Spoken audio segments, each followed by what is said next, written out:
Hi everyone, I'm Hilary. You can go to the next one. Yeah. I left my corporate job a couple of months ago to become a full-time food entrepreneur. That title has a couple of things baked into it. I'm a holistic nutritionist, so I do some coaching and some advisory work, but I'm also a private dining chef. We can roll to the next one. And the next one? Yeah. So there's no overnight success story here. It's really about slowing your roll and kind of falling in love with the process, or at least how I did. I'm really just a simple cook with some lofty aspirations, and that is to get you to connect or find flow in this life by connecting with the process of cooking, your ingredients, and your food through a unique approach that I like to call flow, cook, eat, repeat. So I spent 2 years preparing and working up the courage to do this, and I really did try many different ways along the way. But the key for me has really been in finding the flow. So I studied sustainability, go to the next one, at Harvard University, and I focused on threats to food systems. But it was really when The Economist was publishing headlines like, "Is climate change really happening?" So my timing was no bueno, and I've really found that timing is everything in this life. So I did find places, but really not quite my place. So I lived in California, where I'm from, in Mexico, on both coasts of the US, in San Francisco, Boston, Zurich, and ultimately landed here in Amsterdam 7 years ago. Oh, yeah, it's so beautiful, isn't it? And just biking here tonight, I'm just like constantly have these wow, gorgeous moments of, even 7 years later, it's just,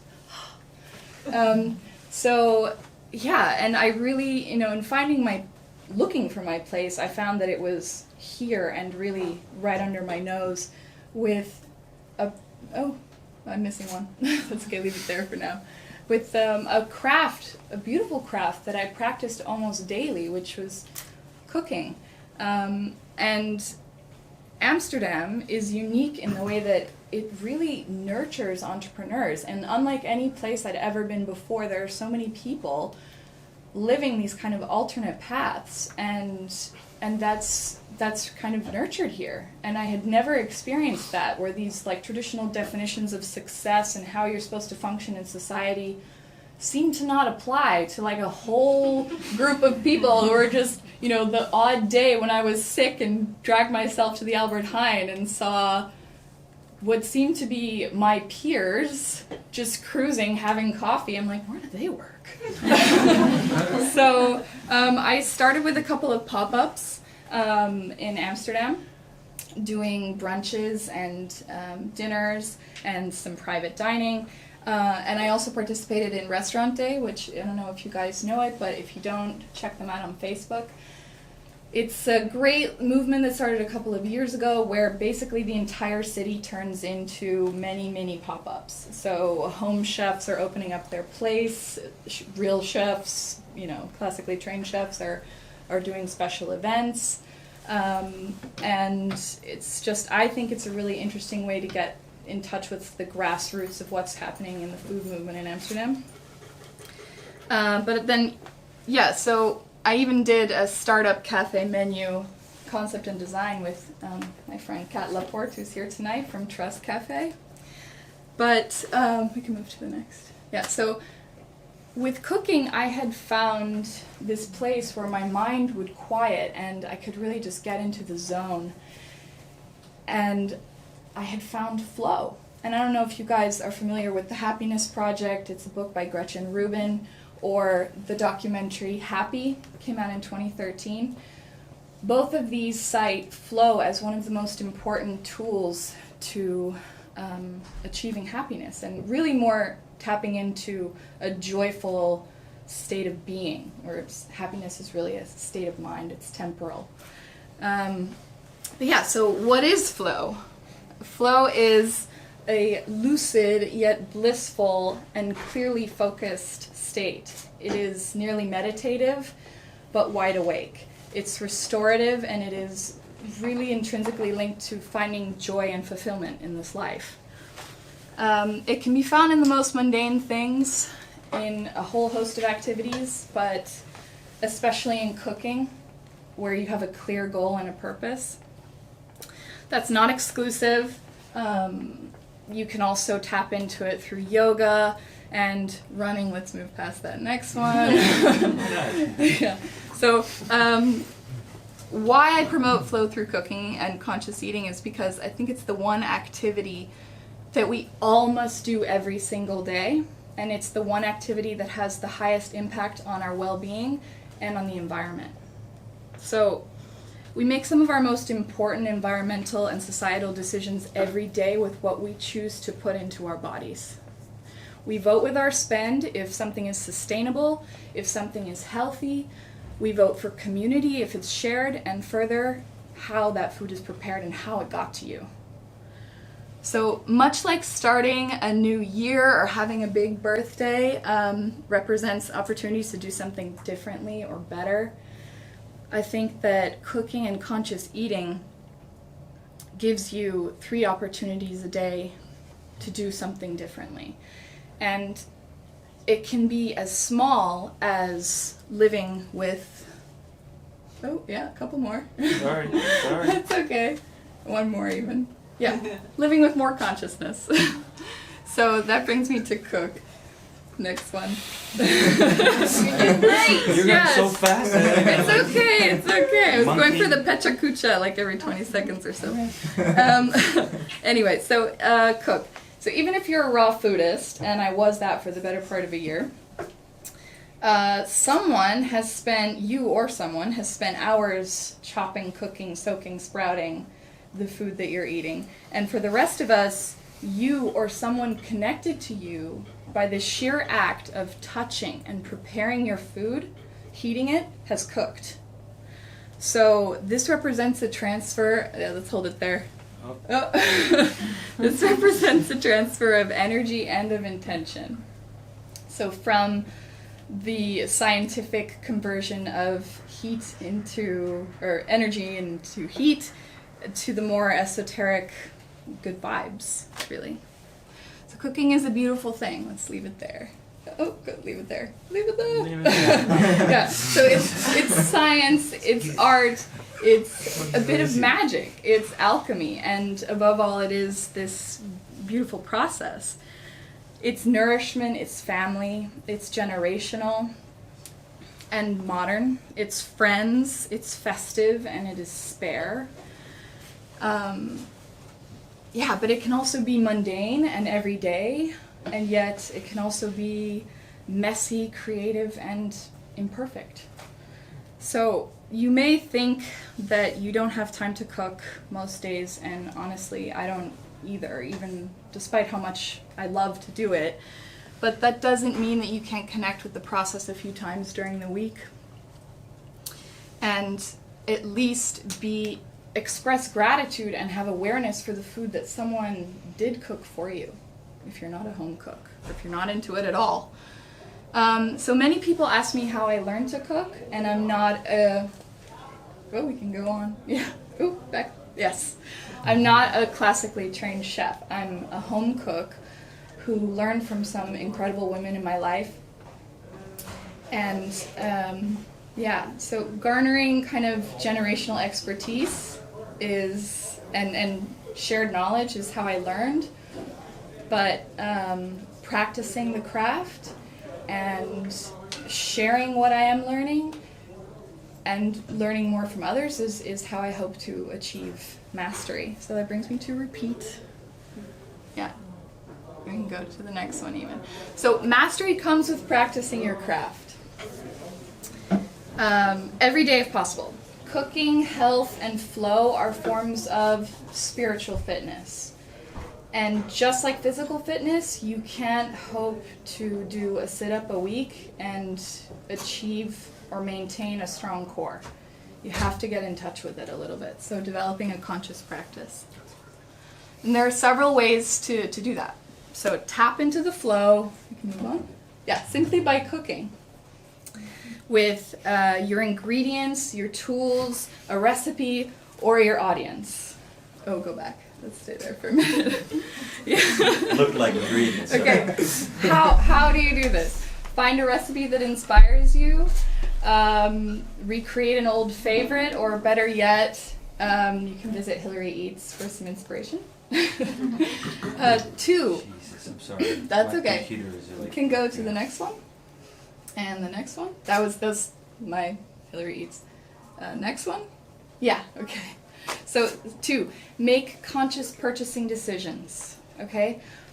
What you buy at the till has a ripple effect. Or rather, cheap food is not inexpensive. You're just passing the buck. You're passing the buck to society, you're passing the buck to the environment, and ultimately to your body. So you really are what you eat. Junk food is a junk body. So 3, set your intentions. Swim to the next one. Oh yeah, that's just one that I really love. It's Food Rules by Metcalfe. Simple. Keep it simple, stupid. If it came from a plant, eat it. If it was made in a plant, don't. So, next. Yeah, power of intention. Set a clear intention. So, this meal is nourishment. This meal is love. This meal is just fuel. People often ask me for recipes, and I can give you a good recipe, and you can have great ingredients. But even me, who knows the recipe backwards and forwards, up and down, and has great ingredients, if I'm sad, or if I'm not connecting with the process, I'm out here instead of here, I make sad food. It's that simple. So, yeah. 4th, give thanks. Gratitude really can change your whole attitude. I think you can experience a profound shift in your life through this one exercise. And food offers us at least 3 times a day, unless you're like me, more like 5 to 7, opportunities a day to practice gratitude. If you didn't prepare it, somebody did. It's nourishment. It may be fuel or routine or whatever, but be aware of what it is and be grateful for it. So you could start as small as, thanking that chicken for its life and its presence on your plate, or less crunchy granola. You can be grateful for the food that you have and that you have friends to share it with. And if you're eating alone, that you have peace and quiet in which to hear yourself think. So it feels like we've done in large user-driven communities now what we used to pay magazines to do for us, which is basically promoting impossible standards of perfection and the unattainable. So, yeah, with that, I felt like that's not to hate on Instagram at all. I love Instagram, and I have learned a lot from Instagram. I'll continue to use it. But I feel like what we need now are more ways to connect to conscious living, and not the millionth smoothie bowl or more Instagram husbands. And in case you don't know what a smoothie bowl is, it's literally a smoothie poured into a bowl with decorative toppings, photographed ad infinitum. If you don't believe me, just check out the hashtag smoothie bowl. And if we have a moment at the end, I will show the Instagram husbands video. I don't know, maybe show of hands who's seen it already. Oh, okay, good. So you'll see in a moment, but the Instagram husbands is something that I saw that and it was something I couldn't unsee in my own feed and in others' posts. It's just something that I felt like I don't want that life for any of my loved ones. Can we play it? Sure, absolutely. Okay. Check the sound.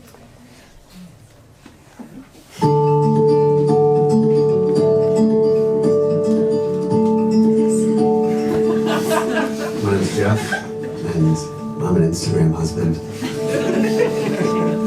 Behind every cute girl on Instagram is a guy like me. And a brick wall. My name's Trey. I'm an Instagram husband. I've had to delete all of the apps off my phone just to make more room for more photos. Hi, I'm Nate, and I'm an Instagram husband.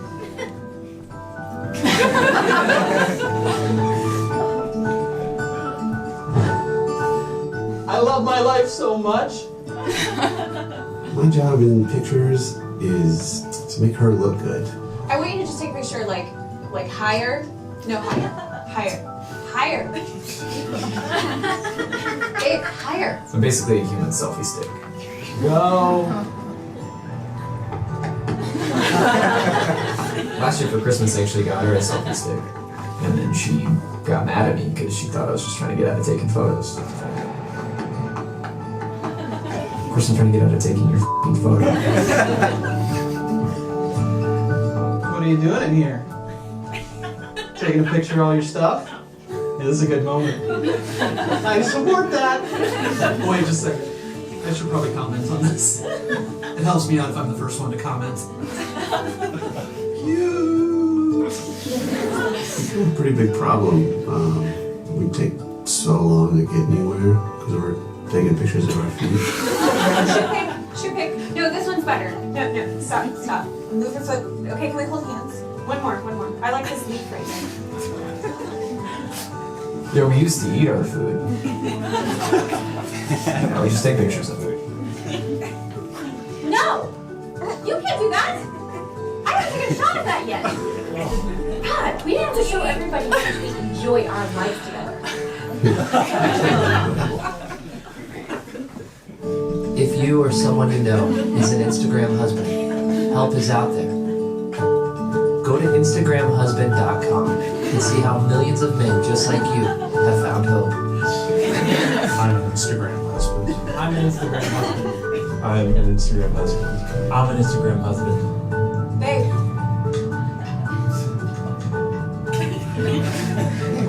Find help today at InstagramHusband.com.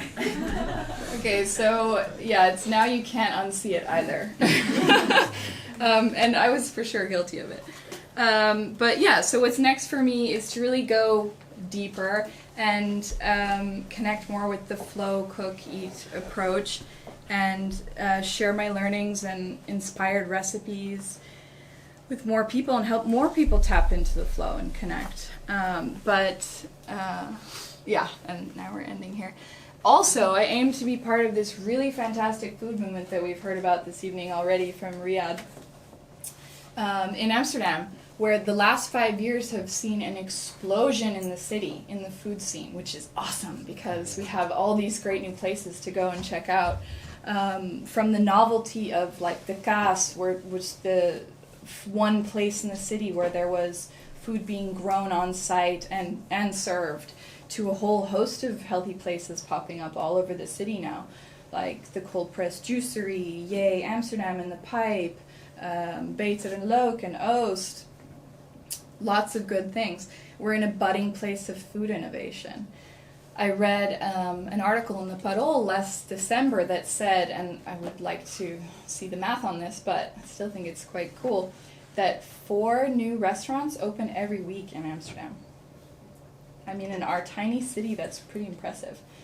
But there is a 50% failure rate. So this city is cutthroat, and the industry is already very competitive.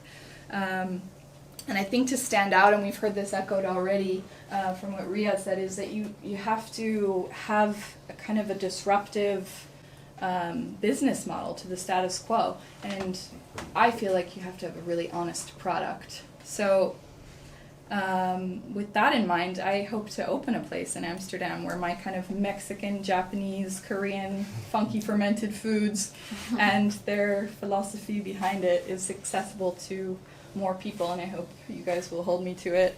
But yeah, so with that, I would like to express my gratitude. Thank you to Robin and Margot for organizing tonight and for inviting me. Thank you for your attention and for the stiff drink I'm about to have.